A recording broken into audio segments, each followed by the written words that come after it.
Programa Cultura Geral. Apoio Faculdades Milton Campos. Venha ser referência. Estude com quem já é. E IEPREV, em defesa da Previdência.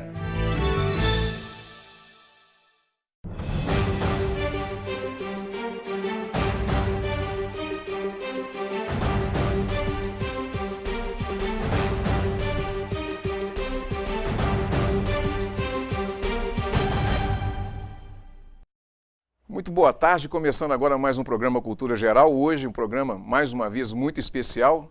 A gente está recebendo aqui o João Batista Mares Guia, que é candidato a um candidato a pré-governo. A gente vai falar aqui um pouquinho das ideias da rede, das ideias do João, que já é uma pessoa antiga na política, mas sempre com uma visão nova e moderada. João, seja muito bem-vindo aqui, te receber aqui é um prazer. Muito obrigado, é um prazer enorme estar com vocês aqui para esse debate esclarecedor. Felipe, mais uma vez, muito obrigado aí pela presença e, lógico, que tem que te agradecer por ter feito essa ponte toda também, trazendo o João aqui, junto com a assessoria dele, a turma que está lá em cima, mandar um abraço para a turma que está lá em cima. Sem sombra de dúvidas, agradecer a presença do João aqui. A gente sabe que é uma agenda muito apertada, é muito difícil a gente conseguir um momento, principalmente para alguém que está numa pré-campanha, correndo Minas inteiro. Minas que eu ouvi falar que é até maior do que a França. Então imagina só, se o Macron estivesse concorrendo aqui, ele teria que percorrer por todos esses municípios. Mas acho que a ideia principal do nosso programa aqui hoje também é trazer a política um pouco mais para o ambiente dos novalimenses aqui, né? A gente tentar desmistificar um pouco e mostrar, olha, a política está aqui no nosso dia a dia. Então a gente consegue trabalhar com isso de uma maneira informativa e palatável, né? Então muito obrigado, João, e vamos lá. Eu que agradeço, muito obrigado. João, como é que você tem visto a política hoje? A gente estava falando aqui, eu sei que é um contemporâneo das lutas do Lula, você andou um pouco com o Lula naquela época, né, na época de fundação também do PT, e ver toda essa situação, não só com o Lula, mas essa situação política toda, te incomodam? Isso te dá uma reviravolta, revigora? Como é que você vê todo esse momento? É uma combinação de tudo isso, porque eu fui durante décadas muito atuante, liderei muitas lutas, participei de 21 anos de lutas contra o regime autoritário, a ditadura militar. Eu fui líder estudantil universitário no final da década de 60, era o mais destacado líder universitário em Minas Gerais. Por crime de consciência, crime de opinião, em tempo de ditadura, há crime de consciência, há crime de opinião. Na democracia, ter consciência e opinião não é crime, é expressão da liberdade. É muito diferente de dizer que hoje, alguns que estão sendo condenados são presos políticos ou perseguidos políticos. Não, eles são presos e perseguidos e condenados pela lei penal. No tempo da ditadura, quem foi perseguido e preso, condenado por crime de consciência, por crime de opinião, fui eu. Eu fui preso político, eu não fui preso pela lei penal. Eu fiquei 1 ano e meio preso, fui torturado na prisão, saí do presídio, fui novamente perseguido, fui para o exílio no Chile, 2 anos e meio, trabalhei em reforma agrária, trabalhei em reforma urbana, estudei sociologia e economia, voltei ao Brasil, início de 73, daí em diante ajudei a organizar o Jornal de Fato em Belo Horizonte, de oposição à ditadura, ajudei a organizar 2 jornais nacionais de resistência democrática, o Jornal Movimento, sede São Paulo, o Jornal Em Tempo, sede São Paulo, ajudei a organizar comunidades eclesiais de base, ajudei a organizar a oposição sindical metalúrgica na cidade industrial de Belo Horizonte, Contagem, criei o Centro de Estudos do Trabalho com os jesuítas, depois ajudei a fundar o PT, fui o primeiro deputado eleito pelo PT em Minas Gerais, fui o primeiro a trazer Lula a Minas Gerais. Quando Lula veio, eu já eleito deputado, sempre ele se hospedava na minha casa. O meu filho mais velho, que era uma criança, o Tiago, ia para o quarto das irmãs, o Lula ficava hospedado no quarto dele, brincava com os meus filhos, nós tínhamos uma relação fraterna de amizade e eu tinha por ele uma verdadeira admiração e respeito pela trajetória de vida, aliás, muito parecida com a trajetória de vida, sofrimento e superação da Marina Silva e o grande líder que o Lula se tornou, o líder trabalhista, sindicalista e também o líder formador de um partido dos trabalhadores, que prometia ser uma nova esquerda democrática, reformista, trabalhista, republicana, pautada pelo fundamento da ética na política. Com muita tristeza, eu deixei o PT em 1985, porque comecei a observar certas condutas do PT que, lamentavelmente, vieram a ser antecipatórias do que depois veio a ser o chamado mensalão e mais tarde veio a ser aquilo que hoje a Lava Jato denuncia a exaustão. mas nunca critiquei o PT, nunca combati o PT, fiquei na esperança que o PT se superasse. Adiante, eu ajudei a fundar o PSDB, porque eu acreditava muito na liderança de Mário Covas, muito na liderança de Fernando Henrique Cardoso e também de Franco Montoro, que foi governador de São Paulo, e todos eles coordenadores, como eu fui em Minas, da campanha das diretas já no Brasil. Tivemos um período na década de 90, que foi um período de afirmação do PSDB como Partido Social Democrata, lembrando que a inflação era de 2.000% ao ano e o Plano Real praticamente acabou com a inflação, que é o melhor mecanismo de redistribuição de renda. Tivemos também toda a política macroeconômica de estabilidade da economia, acabando a inflação, mas estabilidade cambial com flexibilidade, metas de inflação, superávit fiscal, para não sermos surpreendidos com dívida pública, com juros altos. Esse foi o legado deixado para o primeiro governo Lula, uma transição democrática muito bonita, muito civilizada. No primeiro governo Lula, eu já estava fora da política. Eu fiquei 10 anos como secretário, 4 anos em Contagem, secretário de Educação, muito bem sucedido, Contagem reconhecida como exemplo, naquela ocasião, para o Brasil, de educação pública de qualidade. Depois, 2 anos, secretário do Planejamento Municipal, a minha escola foi municipalista, e por fim, 4 anos, como secretário adjunto e secretário de Estado de Educação, quando eu levei a educação em Minas ao primeiro lugar nacional. Era o 5º lugar, nós levamos a educação ao primeiro patamar de qualidade do ensino e do aprendizado dos alunos. Isso me deu uma grande visibilidade nacional como líder educacional que consegue fazer educação de qualidade. Daí os convites que eu recebi, já em 1999, tinha terminado o nosso governo e, portanto, eu não era mais secretário, para dar consultorias. Iniciei o meu trabalho profissional como consultor. Fui consultor do Banco Mundial na América Central, trabalhei em 8 países da América Central e do Sul, e fui consultor de 7 secretarias de Estado de Educação e 170 municípios no Brasil. Ainda sou consultor. Eu estava há 20 anos fora de atividade política, partidária e fora de governo. Há 20 anos. Se você me perguntasse essa pergunta difícil que você fez, há 6 meses atrás eu teria alguma dificuldade para respondê-la. Foi quando, em outubro passado, a Rede me convidou, e eu não era afiliado à Rede, a nenhum partido, para dar uma conferência sobre a crise econômica brasileira. Economia é um assunto que eu estudo, não sou formado em economia, eu sou sociólogo e antropólogo, mas eu estudo economia e gosto do assunto, e leio os bons autores. Eu fiz uma conferência que teve um bom impacto, dali resultou o chamado para dar um seminário para a rede estadual, e em seguida me convidaram para um almoço. No almoço, assim, de supetão, sem nenhuma preparação, eu recebo o convite da rede, falando em nome da Marina Silva, para que eu fosse o candidato a governador de Minas. Eu pedi um tempo para pensar, um tanto assustado com aquilo, mas ao mesmo tempo entusiasmado. E fui conversar com quem? Com a Virgínia. 45 anos de casados. A decisão é muito mais dela do que minha, que é um giro muito radical na vida das pessoas. Eu vou fazer 70 anos agora, eu tenho que compartilhar uma decisão como essa, e essa decisão tem que ser a 2 e de consenso. Ela me encorajou dizendo, olha, você sempre foi líder, você desfrutou de ótimas oportunidades educacionais na vida, você sempre trabalhou junto das pessoas pobres, você morou em favela 2 anos, você fez movimento social sua vida inteira, você aprendeu muito, você foi governante, por onde você passou, a educação ficou em primeiro lugar, você precisa devolver isso ao povo de Minas, sobretudo nessa hora de grave crise. Então, encorajado pela minha mulher, meus 3 filhos e os círculos de amigos, tomei a decisão, sou candidato a governador. É um giro radical na vida. E eu encontro um Brasil, em linhas gerais, assim.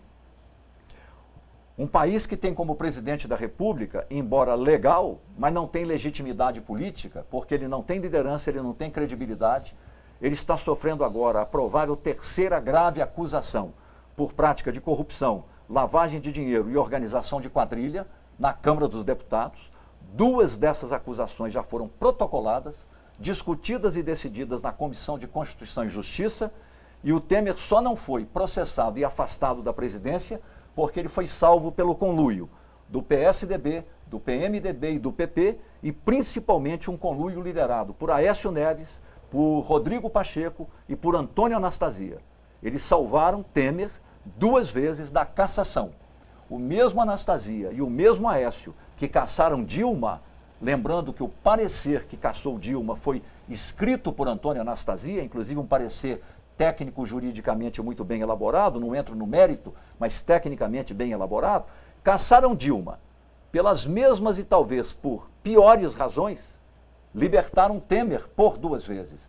2 pesos, 2 medidas. Isto é péssimo, porque comunica ao país uma ideia de país fraturado, país fragmentado, país balcanizado pelos ódios ideológicos recíprocos. E esses que se dizem líderes em Minas Gerais são muito responsáveis também, como o PT, que quem inventou no país o nós contra eles, radicalizando, sempre dizendo que os outros são todos corruptos. Vocês se lembram da famosa propaganda do PT em 2001 e na campanha eleitoral de 2002, com os ratos roendo a bandeira do Brasil? E quais são os ratos que roeram a bandeira do Brasil? Os líderes do PT, os líderes do PSDB, os líderes do PMDB, os líderes do PP, mas principalmente o conluio PT, PMDB, PP, que dominou o Brasil após o mensalão de 2006 até 2016. Infelizmente. Então está tudo muito fraturado. A crise nacional é grave, 45% da população não acreditam em política, políticos e partidos, sabem o que não querem. Os políticos que aí estão, 200 deles no Senado e na Câmara, processados junto ao Supremo Tribunal Federal pela lei penal, segundo a Lava Jato. 200 deles. Nos estados você tem números menores, mas em Minas nós temos um Aécio Neves, ex-governador 2 vezes, senador, e o governador atual, que agora eu estou sabendo, que está se abrindo um processo de impeachment contra ele na Assembleia Legislativa, que é réu pela lei penal, junto ao Superior Tribunal de Justiça, acusado de corrupção e lavagem de dinheiro, e agora é réu e não consegue se defender. Então nós chegamos no fundo do poço. Por outro lado, vem a esperança. A Operação Lava Jato, que eu apoio irrestritamente, se houver excesso eu condeno e critico, mas apoio que ela é republicana, é a melhor forma de se combater força-tarefa, Poder Judiciário Federal, Justiça Federal, Ministério Público Federal, Receita Federal e Polícia Federal. Força-tarefa em nome da lei, com rigor investigativo, processando, apurando, investigando, garantindo a presunção da inocência, o pleno direito de defesa, e só então se dá o julgamento é confirmado em segunda instância, mostrando, portanto, a lisura do processo e a robustez das provas, que até a segunda instância os processos são baseados em provas, na terceira instância não, é só tecnicalidade jurídica relativa ao processo, às formalidades processuais, procedimentais, como se diz, não é o mérito. Então nós estamos nesta situação. A Lava Jato é um fator de esperança. Mas por melhor que faça a Lava Jato, ela resolve o problema? Não. Nós temos que fazer uma profunda reforma institucional, mudar toda a legislação eleitoral, criar o republicanismo no país, não basta a democracia representativa parlamentar, nós precisamos de garantir igualdade de todos diante da lei, igualdade de oportunidades, transparência, participação na gestão de políticas públicas, informação plena sobre tudo, acompanhamento da gestão das políticas públicas, combate à pobreza, estado do bem-estar social, gestão pública bem feita com superávit fiscal, sem aventuras irresponsáveis, como Dilma Rousseff fez, que pegou de Lula. Dilma Rousseff pegou de Lula em 2011, quando termina o governo Lula, o segundo, e começa o primeiro governo Dilma. Um país que tinha 5 milhões de desempregados. Dilma entregou a Temer 13 milhões de desempregados, realidade atual. Lula entregou a Dilma um país com inflação de 6%. Dilma entregou a Temer um país com inflação de 11%, descontrolada. Lula entregou a Dilma um país com inclusão social, melhorou. Não eliminou as desigualdades, mas melhorou a inclusão dos pobres. Dilma entregou o país com a renda média do trabalhador em queda, com a volta da pobreza e o aumento da desigualdade. Todos os indicadores sociais e econômicos do período Dilma I e Dilma II são ruins e projetaram o país numa recessão econômica que levou a uma queda de 3,5% do PIB negativos, com desinvestimento, do investimento que já havia, não chegada de novo investimento, queima de empregos, queima de poupança e assim por diante. Nós vivemos essa crise por 3 anos. Agora começamos a sair da crise, mas começamos a sair da crise com um presidente que não tem legitimidade, que vive acossado por denúncias graves de corrupção. Então precisamos dessa eleição para que o cidadão brasileiro, ao lado da Lava Jato, faça a sua operação lava política e lava voto. E quem for governar, e eu espero ser eleito governador de Minas, tem que fazer no governo o ajuste fiscal severo. O primeiro ano não tem saída. O primeiro ano é coragem, verdade, trabalho duro, suor e lágrimas. Temos que fazer o ajuste fiscal. Como? Cortar 25% dos cargos em comissão.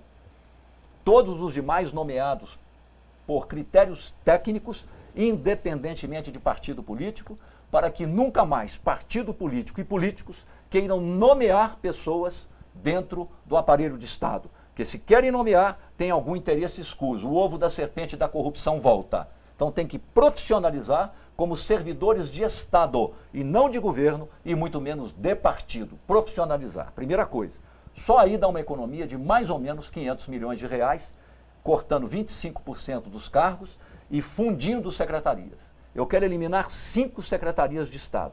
Secretarias criadas com orçamentos que variam de 25 milhões de reais por ano a 50 milhões de reais por ano. E quais seriam as secretarias? Eu só não quero falar agora para não gerar confusão, mas são inutilidades.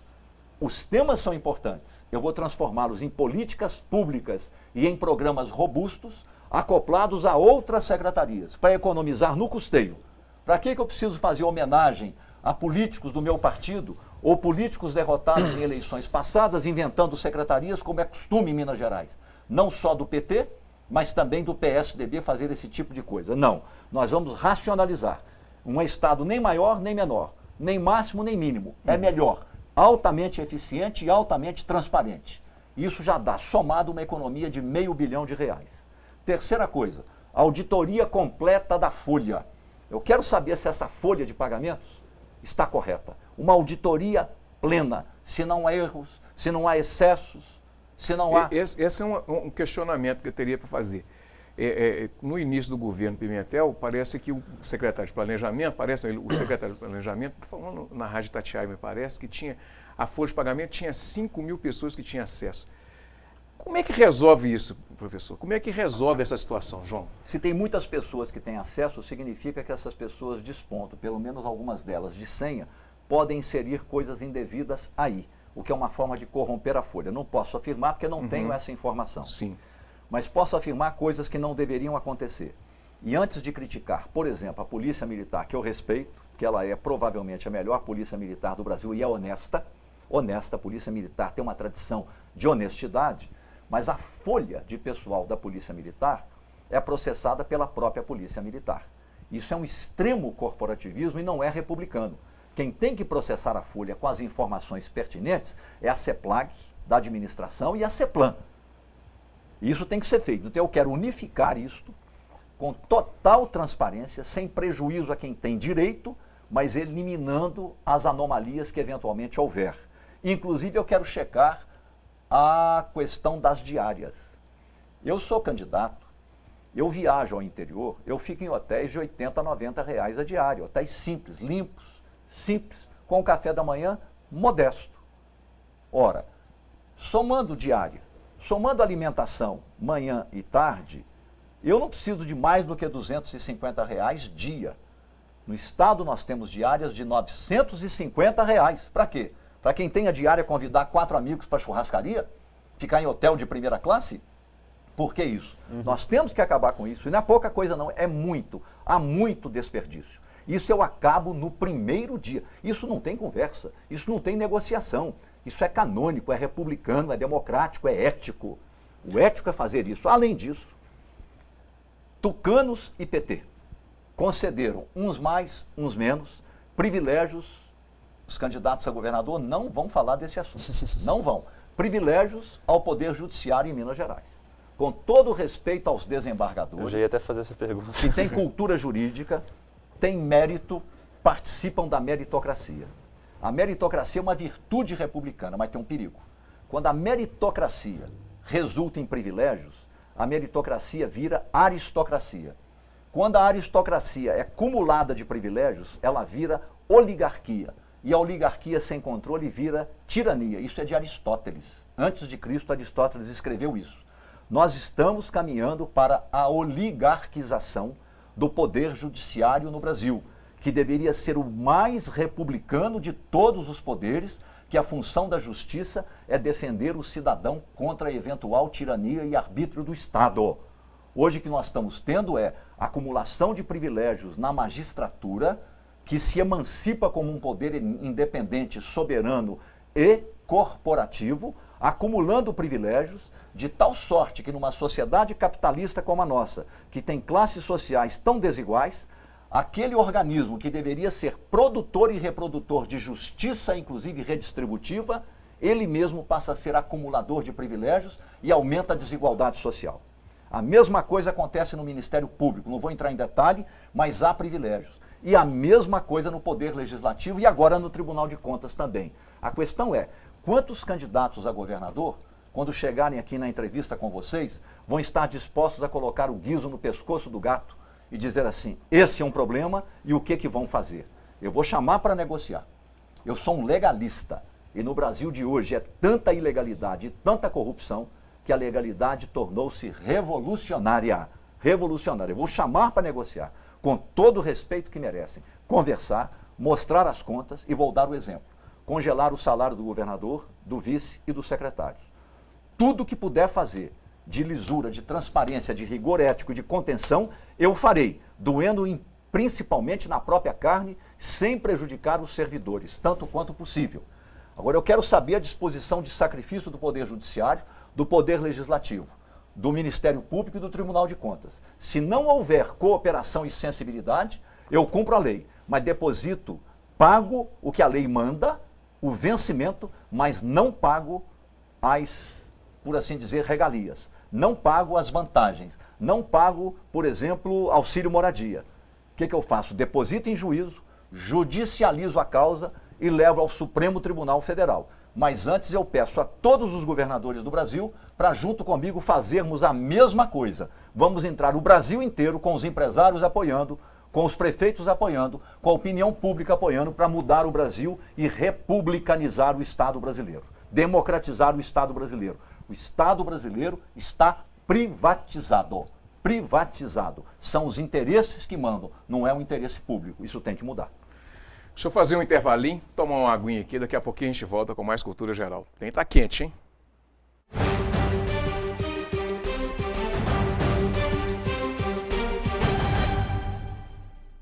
Apoio Faculdades Milton Campos. Venha ser referência. Estude com quem já é. EI é Prev, em defesa da Previdência.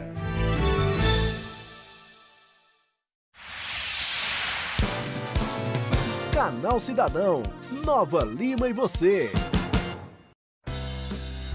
Durante o café empresarial, o prefeito Vitor Penido recebeu em seu gabinete a auditora-chefe do Ministério do Trabalho, Patrícia Siqueira, e representantes de empresas para discutir sobre os desafios na contratação de profissionais com deficiência. A importância desse café empresarial foi fortalecer os vínculos entre o poder público, o poder privado e a política pública federal. Temos o objetivo mesmo de fortalecer o nosso banco de talentos com o cadastro dessas pessoas com deficiência para incluí-los e um alinhamento com as empresas para que elas possam enxergar a pessoa antes de sua deficiência. O Banco de Talentos oferece intermediação de mão de obra, apoio na elaboração de currículo, orientação e capacitação profissional e ajuda o candidato a se preparar para processos seletivos. O cadastro precisa ser atualizado de 6 em 6 meses. De acordo com a Lei nº 8.213/91, o percentual de 2 a 5% de contratação de pessoas com deficiência depende do número total de empregados da empresa. Para se cadastrar, é só comparecer à Rua Cannon, número 95, Jardim Canadá, e Rua Chalmers, número 88, Centro. É uma iniciativa muito boa, ainda mais que eu vi como que vocês estão trabalhando em rede estruturada. Isso é o fortalecimento do município.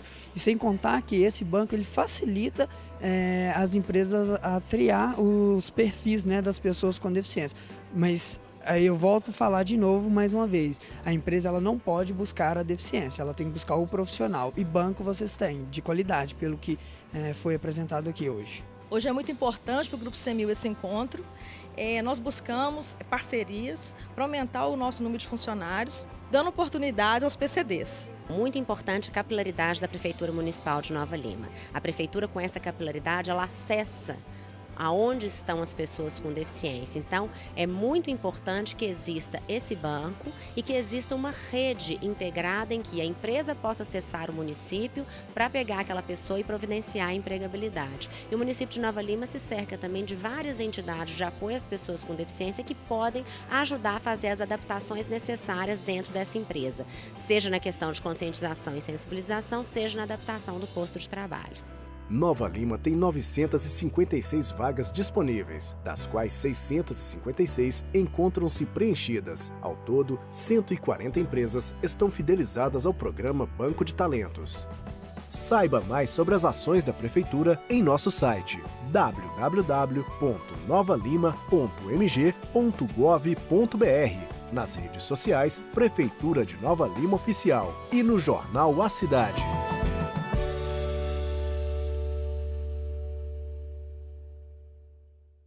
Programa Cultura Geral. Apoio Faculdades Milton Campos. Venha ser referência. Estude com quem já é. EI é Prev, em defesa da Previdência.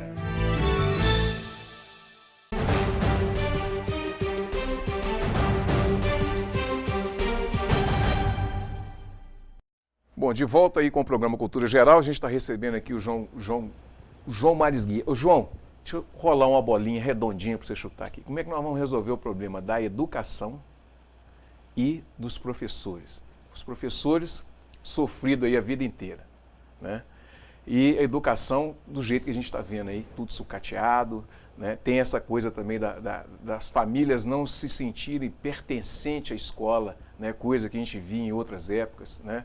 Tem essa questão da classe média também que evadiu das escolas públicas. Como é que concilia isso e junta tudo de novo, tenta juntar os caquinhos disso tudo aí, desse quebra-cabeça e remontar uma escola pública com muita qualidade, ou pelo menos com a qualidade que tinha em outras épocas, né? Como fazer isso e como valorizar os professores, que até pouco tempo, poucos dias atrás aí, apesar de ser escolas municipais, está tomando tiro e bomba, né? Bom, na verdade, os professores no Brasil de hoje são, dentre os cidadãos, os mais abnegados, os mais, digamos, espontaneamente democráticos e republicanos. Porque vivem em situação de instabilidade, veja-se o caso de Minas Gerais. Os professores da rede estadual nem direito ao IPSENG não têm. Eu conversei há poucos dias com uma professora chamada Paloma, de Língua Portuguesa e Literatura, lá do município de Turmalina, no Médio Jequitinhonha. Ela, há 6 meses, precisava fazer uma cirurgia de vesícula. Conseguiu agendar somente agora para o dia 4 de maio em Belo Horizonte, porque o IPSENG não funciona em lugar algum. Como é que você quer professores trabalhando em sala de aula com um mínimo de tranquilidade emocional e psicológica, se eles sabem que não tem para a sua família o direito a um plano de saúde porque o IPSENG não funciona, e não funciona não porque o IPSENG é ruim, porque o governo não governa. O governo Pimentel não caiu, mas não governa, acabou. E um exemplo disso é a falência do IPSENG.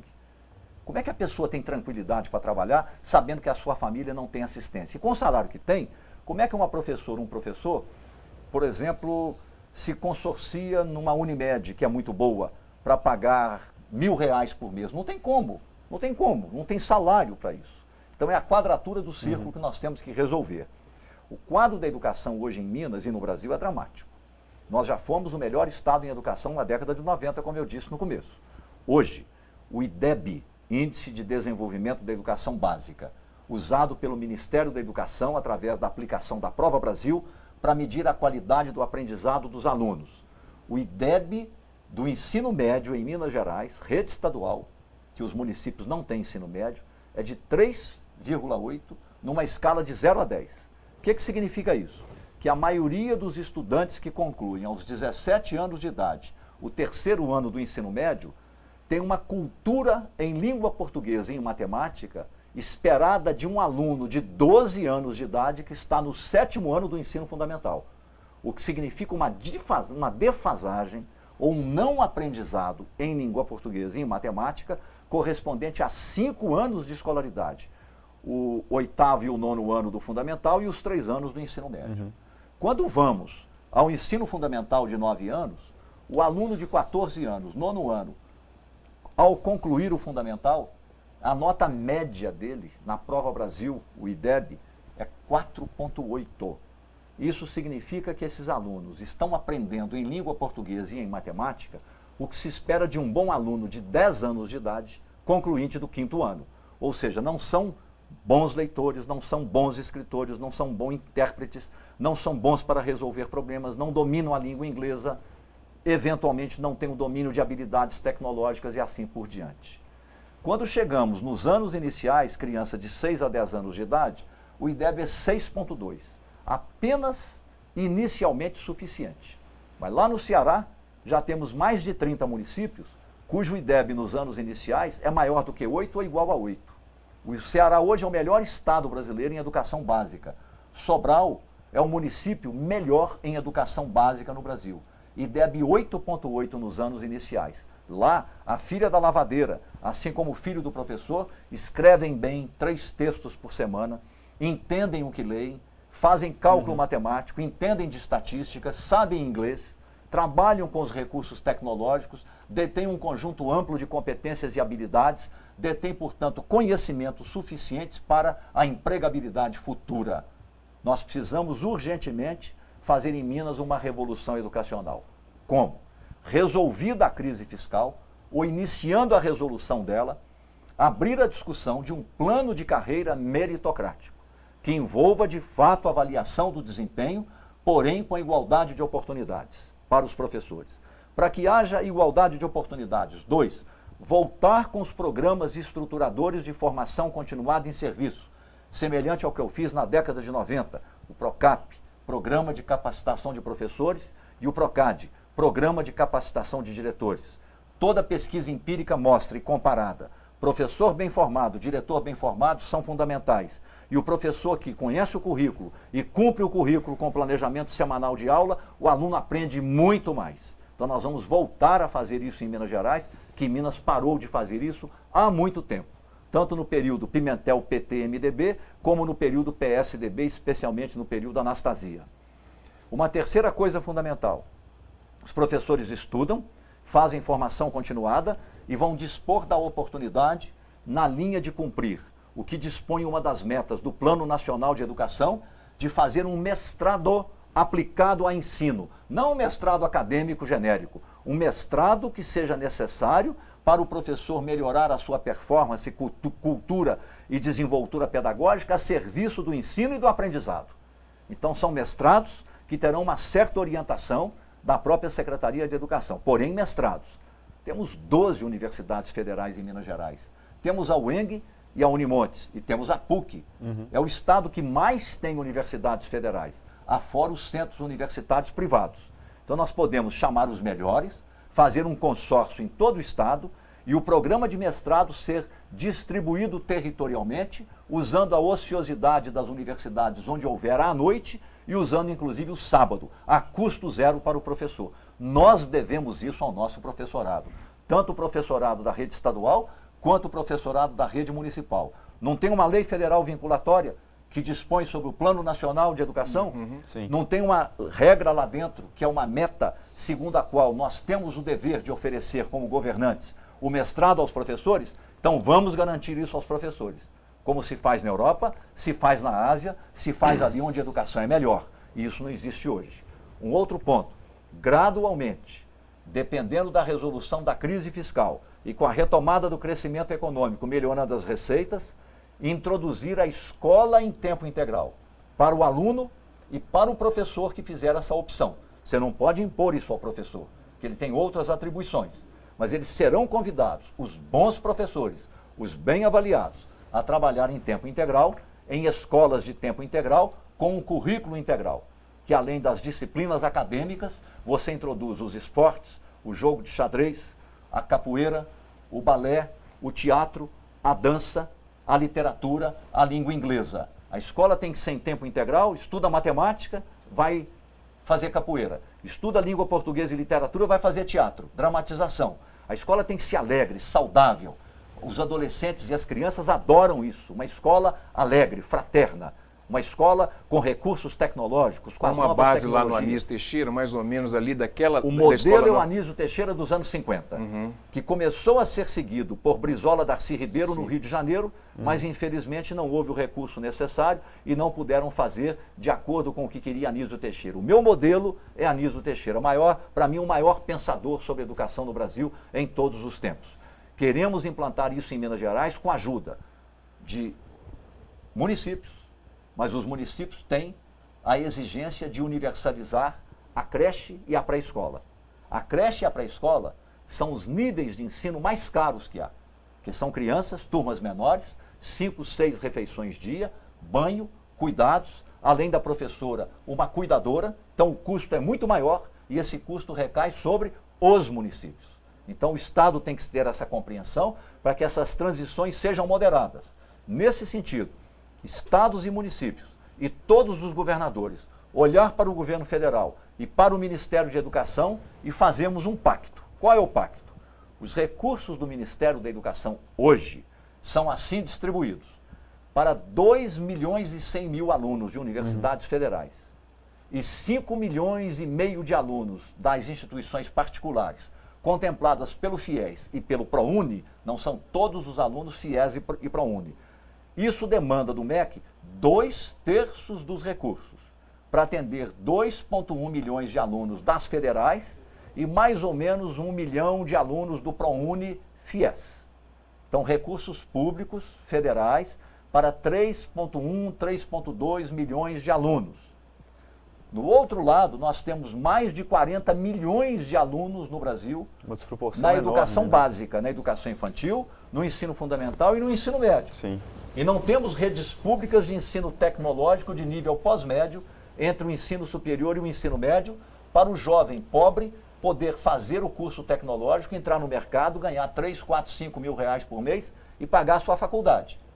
O que o MEC põe para mais de 40 milhões de alunos da educação básica no Brasil é 1/3 do orçamento do MEC. Claro que não dá para mudar isso da noite para o dia, mas isso é uma distorção. Isso não é republicano. Não há equidade. Dizer isso para as universidades, elas não vão aceitar o argumento. Eu não estou propondo cortar recursos das universidades. Eu estou propondo, daqui para frente, todo o dinheiro novo que houver seria 50% ensino superior, 50% educação básica, estruturalmente. Essa é uma luta política redistributiva de recursos federais que o país tem que aprender a fazer. Senão não há igualdade de oportunidades, que o Estado sozinho, o município sozinho não dão conta. E o dinheiro que o governo federal põe na educação básica é a metade do que deveria pôr, como mínimo para começo de conversa. E o resultado disso é o professor que fica sem a oportunidade do mestrado, o professor que fica sem um plano de carreira, o professor que fica sem a oportunidade de uma jornada de 40 horas para trabalhar em uma só escola em tempo integral. Solução? Mas nós precisamos fazer muita mudança, muita luta, e é hora de governantes que estão comprometidos com a educação pública, republicana, gratuita, de qualidade, e os professores terem alianças entre si e não terem uma relação de amigo e inimigo, como infelizmente nos últimos dias nós vimos acontecer aqui do lado em Belo Horizonte, para que nós possamos avançar nessa direção e garantir esse país com a educação pública, gratuita, universal, da creche até o ensino de nível pós-médio tecnológico para os estudantes pobres, com alta qualidade neste país. Isso depende de professor motivado, profissionalizado e razoavelmente satisfeito com a sua profissão. Ô João, você se sente preparado hoje para administrar um estado com tanta complexidade igual o estado de Minas Gerais, com déficit enorme igual a gente tem visto aí? Como é que você se preparou e qual é a visão política que você tem dessa situação toda que a gente tem vivido com relação ao Estado? Eu todos os dias, depois de 20 anos, como eu disse, fora de partido político, fora da política e fora de governo, quando eu sou convidado e aceito o convite a governador, eu me pergunto, afinal, por que eu aceitei esse convite? Primeiro, eu calço as sandálias de São Francisco da humildade, eu não sou melhor do que ninguém. Eu tive mais oportunidades do que a maioria das pessoas. Então eu devo à sociedade devolver as oportunidades das quais eu desfrutei na forma de prestação de serviço, servir. Eu vejo a política como serviço à sociedade, não vejo como poder. Aos 70 anos de idade, eu quero poder? Não quero. Eu quero é ter a grandeza moral, a gratificação espiritual, pessoal, de servir ao meu país e ao meu Estado, fazendo um governo exemplar. Estou preparado? Estou preparado. A vida inteira eu me preparei. A vida inteira eu fui líder. Por onde eu passei, eu liderei. Eu sei formar equipes, eu não tenho medo de descentralizar, eu sei confiar nas pessoas, confio, eu sei fazer formação, orientar, todo dia tornar legítima a minha liderança através do diálogo, da cooperação. Não sou autoritário, não sou impositivo, mas só trabalho com metas, com processos claros e com monitoração de processos. Se assumimos um compromisso, compromisso é voluntário. Então nós temos que cumprir da melhor maneira possível ou no meio do caminho mudar. Trabalho com metas e por isso alcançamos os resultados. Processo, cultura, diálogo, cooperação, resultados. Eu não sou da linha da qualidade total, tudo pelo resultado. Isso é uma grande bobagem. É cultura, processo, cooperação, interação, diálogo, revisão, planejamento bem feito, flexível, dialógico e alcançar os resultados. Não é? Esse é que é o processo. Isso tudo com certa flexibilidade, mas com rigor. Eu estou preparado para isso. Estou formando equipes excepcionais de colaboradores voluntários. A maioria deles não é ligada a partido político nenhum. E vários deles nem têm filiação à rede. E alguns deles, inclusive, nem têm simpatia pela rede. Mas confiam em mim e querem ajudar. Isso em economia, em segurança pública, em agricultura familiar, em ciência e tecnologia. Tem colaborador da Universidade Federal de Itajubá, da Universidade Federal de Viçosa, da Universidade Federal de Minas Gerais. Tem cientista, tem empresário que trabalha com ciência e tecnologia. Eu não tenho do que reclamar. Agora, como é que eu quero governar? Vai ser uma mudança completa. Primeiro, o meu secretariado, 70% será composto de pessoas vindas do interior e não da capital. 70%. Se eu for eleito, podem me cobrar isso. Segundo, eu vou implantar 18 territórios de planejamento e gestão de políticas públicas. Em cada território, 2 bacias hidrográficas, fazer gestão ambiental, preservação de nascente, microbacia, gestão da água, senão a galinha dos ovos de ouro, da economia gerando riqueza, morre de sede por falta de água. Está faltando água no noroeste, faltando água no norte, faltando água no Jequitinhonha, faltando água na zona da mata, faltando água na região metropolitana. Não porque falta água, por má gestão da água. Fazemos política ambiental, Copasa vai mudar da água para o vinho. Copasa hoje é uma mineradora predatória, ela pega água e vende água. Mas ela não investe pagando royalty ao fazendeiro e ao pequeno proprietário rural da nascente que ele protege. São Paulo faz isso. Nos Estados Unidos, Nova York faz isso. Paga royalty protegendo cada nascente. Aqui não. Aqui o gado sela a nascente, pisa em cima e a Copasa não está nem aí. Faltou água aqui, ela vai ali, puxa a água e leva lá. Então ela pega a água e vende água, igualzinha a mineradora predatória. A CEMIG é a mesma coisa. CEMIG é a cultura dos grandes barramentos. Até hoje não entendeu a lógica dos pequenos barramentos e agora criou uma área que está estudando a questão da energia solar. Ainda que tardia, que bom que pelo menos está preocupada com isso, começando a ficar preocupada. Então nós vamos, por território, fazer política ambiental, política de segurança pública compartilhada, política de educação, política de saúde, infraestrutura e retomada do crescimento econômico a partir das vocações de cada região e incremento a novas atividades a partir do empreendedorismo dos agentes econômicos, dos empresários locais. Nós temos que aprender que quem gera riqueza é o empresário. Quem incorpora tecnologia e aumenta a produtividade é o empresário, que tem que, com isso, fazer um capitalismo saudável, civilizatório. Primeiro, a legalidade. Segundo, não ocultar nada, não sonegar nada, pagar os impostos. Terceiro, respeitar os trabalhadores e promover a renda média do trabalhador, distribuir com eles os ganhos de produtividade. Mas para isso tem que haver confiança. Confiança gera investimento. Investimento produz riqueza. Produtividade aumenta a riqueza e tem que ser compartilhada com o ganho do trabalho. Isso é que nós queremos. O empresário confiar, não é o Estado interventor, não é o Estado, por assim dizer, moderador, não é o Estado controlador. É o Estado eficiente, é o Estado muito bom, que chega junto, vai CEMIG, vai Copasa. Para que uma Gasmig? Vou privatizar. Para que uma jazida de nióbio na mão do Estado? Vou privatizar internacionalmente, não tem sentido. Como eu quero também aumentar o percentual do royalty incidente sobre minério. Onde eu vou ter mão dura vai ser na mineração. Nunca mais a catástrofe ambiental e humana que a Vale do Rio Doce e a multinacional australiana, que são as sócias e donas da Samarco, produziram. E nunca mais um governo inerte como esse de Minas Gerais, que, aliás, quando aconteceu a catástrofe no Rio Doce, deu um parecer que era tremor de terra. Falou muito mais como porta-voz da Samarco do que em defesa da cidadania e da sociedade. Que Estado é esse? Um Estado servil a um interesse privado que agiu contra a sociedade e não a favor da produção de bem público? Isso nunca mais vai acontecer. A tecnologia de barramento está completamente ultrapassada. Há outras tecnologias que lá fora, nos países desenvolvidos, já são aplicadas. Não aplicam aqui porque tem mentalidade colonialista. Isso vai mudar. É porque não tem governo, não tem autoridade democrática e republicana. Isso vai mudar sem briga, mas vai mudar. Vai mudar. Nós vamos retomar o crescimento econômico, fomentar o desenvolvimento sustentável, acabar com a anarquia fiscal. Minas é o estado que tem o maior número de alíquotas de ICMS, é uma bagunça. Acabar com a indústria da isenção fiscal. Sua Excelência, o deputado pega o empresário, vai lá na Secretaria da Fazenda, arranja uma alíquota diferenciada. Nós perdemos no grão para Goiás, que lá a alíquota é menor, perdemos no café para o Espírito Santo, que lá a alíquota é menor, perdemos indústrias no sul de Minas para São Paulo, que lá os impostos são menores, perdemos indústria de alimentos de Triângulo Mineiro e Noroeste para Goiás, que lá os impostos são menores, os apoios são mais significativos. Nós perdemos, perdemos e perdemos. O Aécio deixou correr entre os dedos e perdemos a segunda Fiat, que está em Pernambuco. E assim por diante. E perdemos com a guerra fiscal.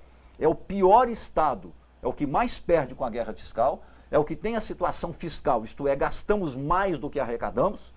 O governo de Minas hoje está tomando ilegalmente o dinheiro pertencente aos municípios.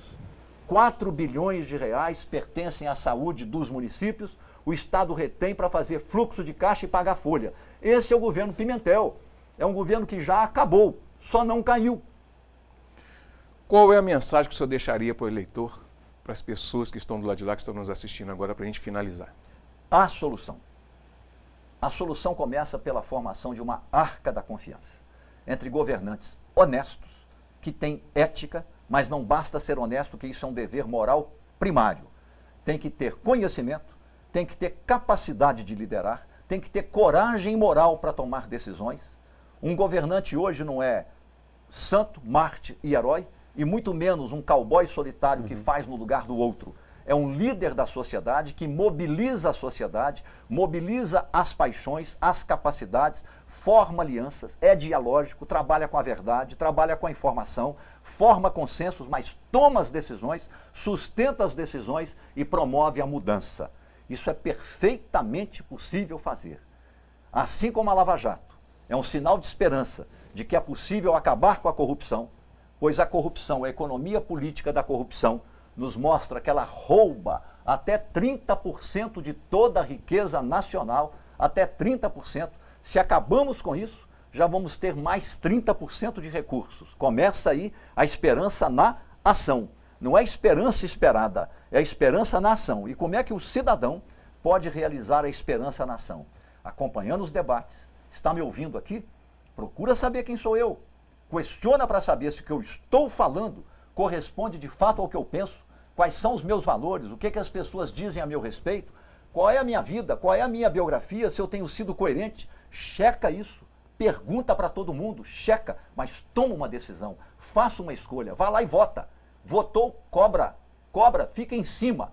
Então vamos fazer a lava-voto, a lava-política. E o governo, acompanhado pela sociedade, tendo transparência, tendo decência, dignidade, mas tem também capacidade governativa, é capaz de mover a montanha na direção certa, a direção da mudança, do reformismo, da democracia, do republicanismo, para que haja mais segurança, educação de qualidade e um professor satisfeito, as crianças na creche em tempo integral, para as mulheres terem o seu trabalho tranquilo, ter a sua renda sabendo que a criança dela está sendo bem cuidada, o cuidado com os idosos, o fenômeno da desigualdade social está gerando no nosso país, que está envelhecendo demograficamente, a figura do idoso pobre abandonado. Nós temos que cuidar do idoso pobre abandonado. É um dever civilizatório, é uma questão de compaixão humana. Uma sociedade sem compaixão é uma sociedade entristecedora, é uma sociedade sem dignidade. É isso que nós temos que fazer, não tem muita mágica não. Retomar o crescimento e o desenvolvimento, educação, saúde, segurança e infraestrutura. Fazendo isso com honestidade, com decência e não permitindo que a corrupção choque de novo o ovo da serpente da corrupção, esse país que é grandioso, tem um povo maravilhoso, ele dá a volta por cima e vem a ser um dos 5 melhores e mais poderosos países economicamente e democraticamente no mundo. Eu acredito nisso, é o meu país, é o meu estado, por isso eu sou candidato a governador. Bom, chegamos ao final aí do programa Cultura Geral. Foi um prazer fazer um programa desse com personalidade igual o João.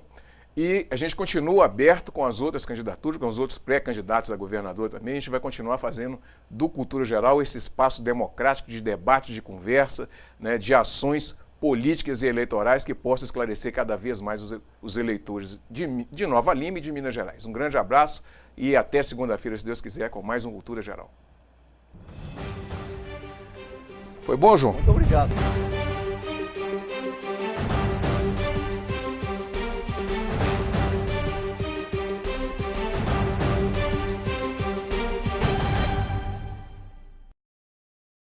Programa Cultura Geral. Apoio Faculdades Milton Campos. Venha ser referência. Estude com quem já é.